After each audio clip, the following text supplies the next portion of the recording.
ठीक ना। आवाज़ उठाने के क्रम में हम पर 6 FIR हुआ है, 1 महीना जेल भी हम गए हैं, ठीक ना। और जो भी FIR हुआ है प्योर लोकतांत्रिक है, लोकतांत्रिक ढंग से FIR हुआ है। ऐसा नहीं कि हम पर 379 का केस है, IPC के सेक्शन 379 का केस है, या चोर डकैती मार 323, 504, 506 का इस तरह कोई केस नहीं है। जो भी है जनता की लड़ाई का हम पर केस है। जब वो कर सकता तो फिर चुनाव क्यों हार रहा है, क्यों फिर उसको डर क्यों है। कोई भी जो भी इस बात को कर रहा है, जनता तो सब देख रही है, जनता तो सब वाच कर रही है। अब जनता को तो कोई बेवकूफ बना नहीं सकता है, ठीक ना। आपका विधायक अगर विधानसभा चला तो पटना, नहीं चला तो जनता के बीच कृषि प्रधान देश है।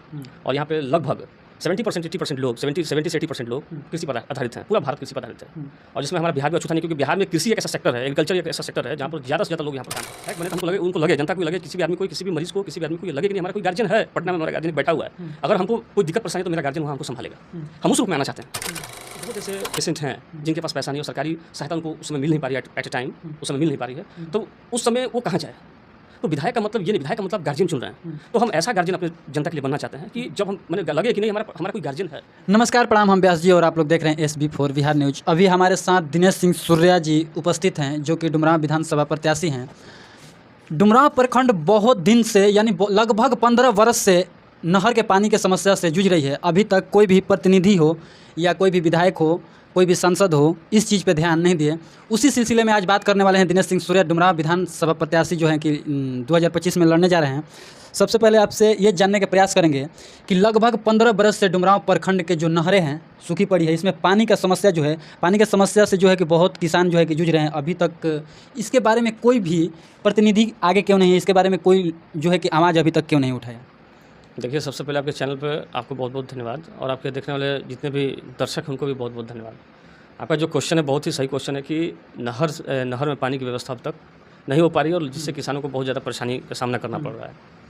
आप जानते हैं कि भारत एक कृषि प्रधान देश है, और यहाँ पे लगभग 70% 80% लोग 70 से 80% लोग कृषि पर आधारित हैं। पूरा भारत कृषि पर आधारित है।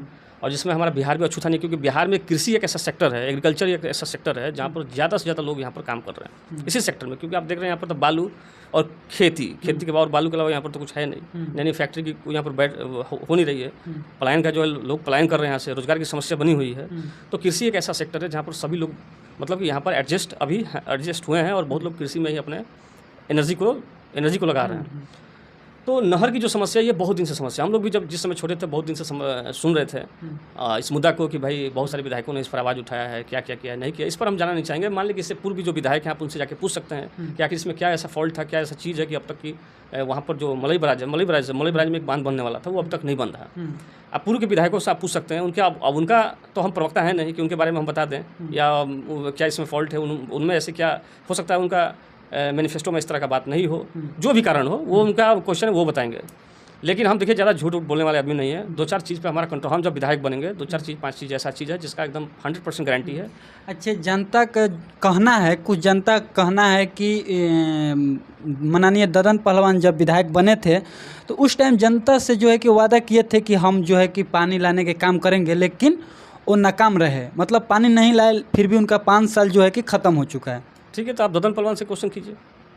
आप ददन पहलवान से अब उनका क्वेश्चन, अब वो उनका क्यों नहीं किए वो जाने। लेकिन हम जब बनेंगे तो हमारा इस चीज़ पे ध्यान रहेगा, हम ज़्यादा बोलते नहीं हैं, और जिस चीज़ पे जितना बोलते हैं हम ना उसको करते हैं। फाइनली है, हम उसको देखेंगे उसमें क्या टेक्निकल फॉल्ट है, क्या टेक्निकल इशू है उसमें। जब जनता हमको पावर देगी, जब हम जाएंगे सदन में तो उस पर हम देखेंगे कि क्या उसमें कौन सा ऐसा टेक्निकल इशू है, कौन सा टेक्निकल फॉल्ट है कि वहाँ पर अब तक वो मलई बराज बंधा नहीं और क्यों नहीं चालू हो पा रहा है, ठीक ना। और हम झूठा वादा नहीं करते हैं कि ये कर देंगे, वो कर देंगे, ऐसा कर देंगे, वैसा कर देंगे, वैसा कुछ नहीं है। भाई देखिए, शिक्षा और सिंचाई ये तीनों बहुत ही महत्वपूर्ण चीज़ है।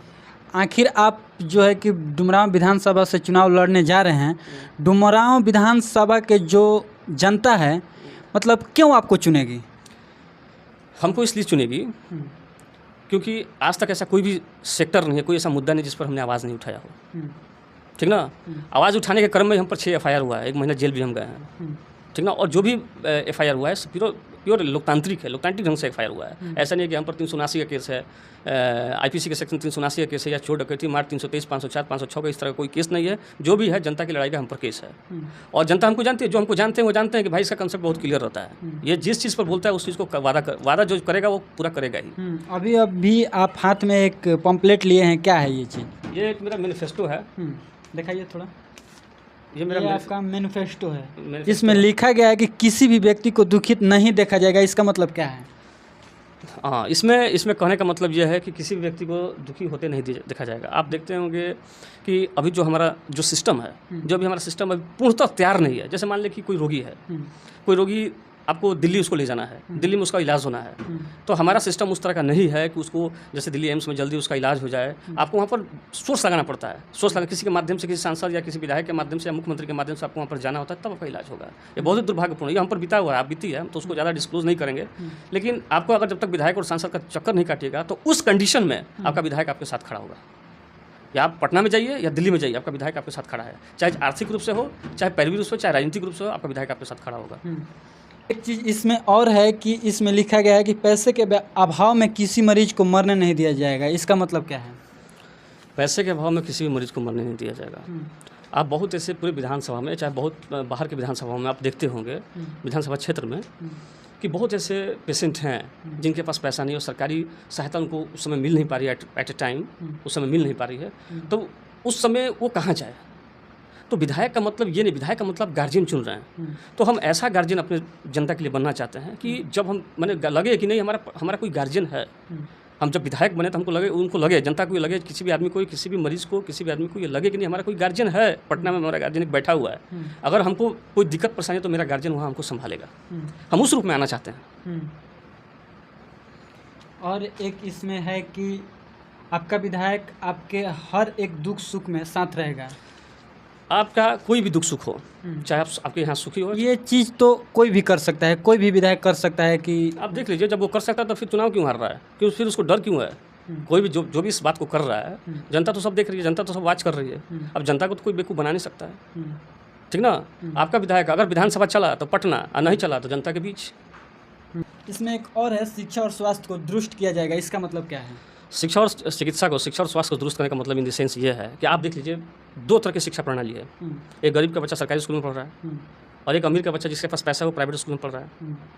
जब तक विधायक, एमपी, एमएलए और सरकारी अधिकारियों और सरकारी कर्मचारियों का बच्चा अगर सरकारी विद्यालय में नहीं जाएगा तो कैसे सरकारी विद्यालय ठीक रहेगा? उसके बाद जो भी विधायक बन रहे हैं, हम भी विधायक बनेंगे तो हम सरकारी विद्यालय और सरकारी अस्पतालों में हमारा एकदम लगातार वहाँ पर भ्रमण होते रहेगा, लगातार निरीक्षण चलते रहेगा। दूसरी बात कि आज भी मेरे बच्चे जो सरकारी विद्यालय में पढ़ते हैं, आज भी मेरे बच्चे सरकारी विद्यालय में पढ़ते हैं शुरू से ही, और पढ़ने में भी ठीक हैं।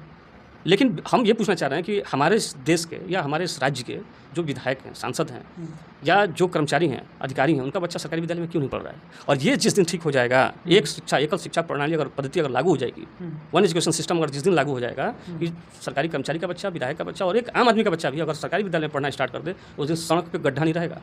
उस दिन सड़क पर गड्ढा नहीं रहेगा। लाइट जो आपको 24 घंटा स्कूल में मिलेगा, स्वास्थ्य आपको 24 घंटा मिलेगा स्कूल में, क्योंकि वहाँ पर सांसद का बेटा जा रहा है, विधायक का बेटा जा रहा है, आपका आईएएस का बेटा जा रहा है, आईपीएस का बेटा जा रहा है।